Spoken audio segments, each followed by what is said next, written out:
বাংলাদেশে যে পরিবর্তন হয়েছে সেই পরিবর্তন নিয়ে আলাপ হয়েছে।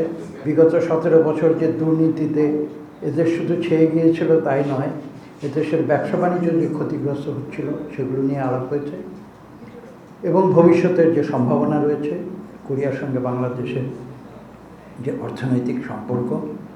এবং স্পষ্টত কোরিয়া কিন্তু কোনো রাজনৈতিক উদ্দেশ্য নিয়ে বাংলাদেশে আসেনি, তারা অর্থনৈতিক সহযোগিতার উদ্দেশ্য নিয়ে এসেছে যাতে করে কোরিয়া এবং বাংলাদেশ উভয় দেশের জনগণ এ থেকে উপকৃত হতে পারে। সেটাই হচ্ছে কোরিয়া বাংলাদেশের যে সম্পর্ক, সেই সম্পর্কের মূল নীতি।